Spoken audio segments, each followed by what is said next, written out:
Quando a gente olha para os fiagros, a gente tem assim 3 estratégias muito bem definidas, assim, que é aquele fiagro que é muito mais na linha de originar, estruturar o ativo e, por consequência, ter uma remuneração maior, por ter feito já pegando um ativo que está fora do radar e carregar esse ativo porque tem uma remuneração boa.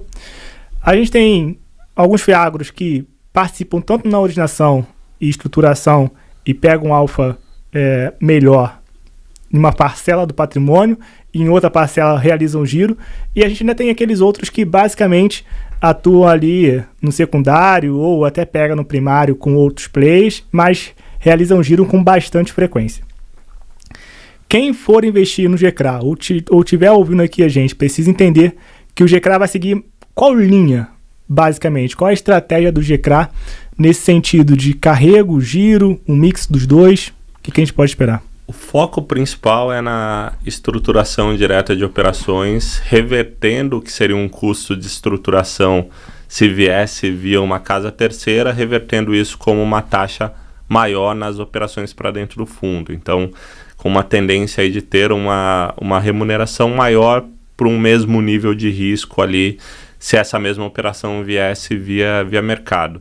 Então, estruturando essas operações diretas, a gente consegue tanto uma remuneração melhor, como você trazer um perfil de risco mais adequado para o perfil do fundo, para o perfil que a gente busca, tá? Então, dentre essas 3, eu acho que o fundo se encaixa mais na primeira, mas a gente não abre mão de nenhum momento de estar atento a todas as operações que estão no mercado.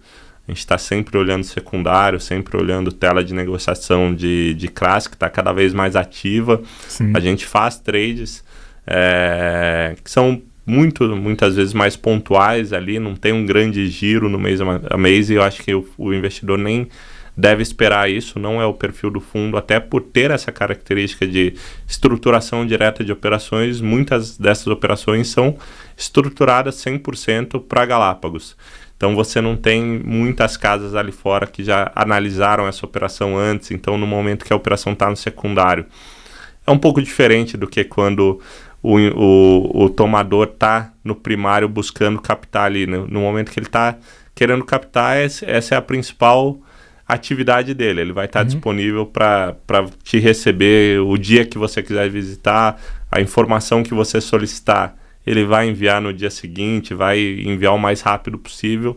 Então, você tem 2 momentos. E aí, quando esse tomador já fez a captação, obviamente, a gente continua muito próximo dele, mas ele não tem interesse de fazer toda essa apresentação de novo para um terceiro, por exemplo, que esteja interessado em adquirir a nossa operação.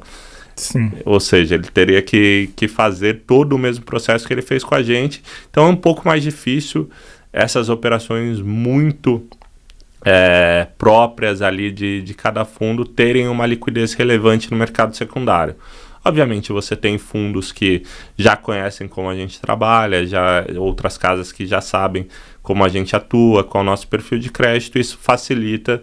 Algumas vezes, por exemplo, se a gente precisar de alguma liquidez, a gente sabe que tem algumas casas que gostam das operações que estão dentro do nosso fundo e que comprariam a nossa operação, seja com ágio, seja com deságio, mas que já conhecem as operações que estão dentro de casa.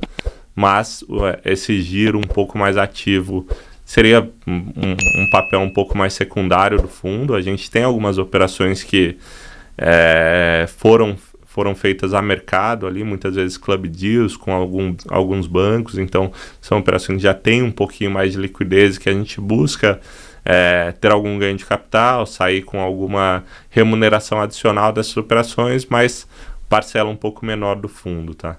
Boa. A propósito, quando a gente olha o relatório gerencial, tem lá a fatia e a divisão por ativo. E aí tem grãos, o setor sucrocolheiro, açúcar, etanol. E eu gostaria que você falasse quais são esses segmentos e caso você tenha, o GCRA tenha algum segmento específico. Então, por exemplo, a gente vê alguns fiagros que vão atuar majoritariamente no segmento de insumos, cooperativas, revendas, outros que atuam em toda a cadeia produtiva, outros que têm um investimento majoritariamente no produtor rural.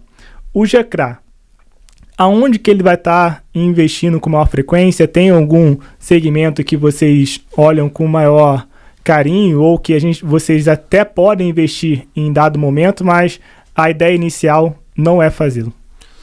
O fundo não tem nenhuma restrição de setor que ele não investe, de setor que ele não pode investir. O que a gente fala é que a gente está tentando sempre maximizar o retorno em relação ao risco das operações. E nesse primeiro momento do fundo, onde a gente encontrou, na nossa visão, obviamente você tem casas que têm visão de risco diferente, mas a gente encontrou essa melhor relação de retorno versus risco no produtor direto, tá?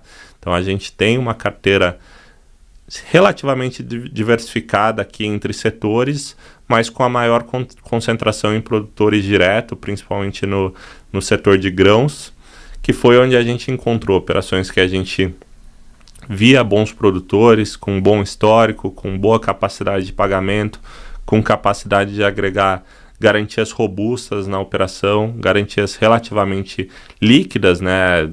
Quando você fala em terra hoje, se você tem um valor bem defendido nessa garantia, a terra é um ativo que você, se você está em um lugar propício, você tem liquidez num preço adequado. Então você tem muitos produtores que buscam aumentar o seu número de terras ali, então é relativamente líquido. Obviamente não é o ativo de maior liquidez, mas se você tem uma boa relação de dívida versus o valor dessa terra, num cenário estressado você consegue liquidez estando num local adequado. Então nesse segmento do produtor direto, a gente encontrou um tomador que tinha capacidade de pagar boas remunerações, porque já está acostumado a tomar dívida, principalmente bancária ali, que tem uma remuneração alta, já remunera o banco de uma forma não muito diferente das médias aqui dos CRAs de mercado, e uma capacidade ali de tanto corporativa ali, obviamente você tem uma questão de governança, que eu passo por ela depois por ser produtor direto, às vezes atuando direto na pessoa física, mas que você consegue verificar um histórico longo, você consegue verificar o quanto ele tem produzido, você consegue ter essa garantia real com a terra desse produtor, que é o principal bem dele. Então a última coisa que ele normalmente vai deixar de pagar é essa dívida atrelada à sua terra. Então nesse segmento a gente encontrou boas relações ali de retorno versus risco, e por isso o fundo está mais concentrado aqui. Mas a gente não deixa de olhar outros segmentos. A gente tem ali as revendas, as cooperativas que estão no setor ali de insumos. A gente tem logística para o setor agro, tem sucro alcooleiro. Então a gente acabou conseguindo fazer uma carteira diversificada não só em tomadores, mas também nos setores do agro, também já tendo essa diversificação, né?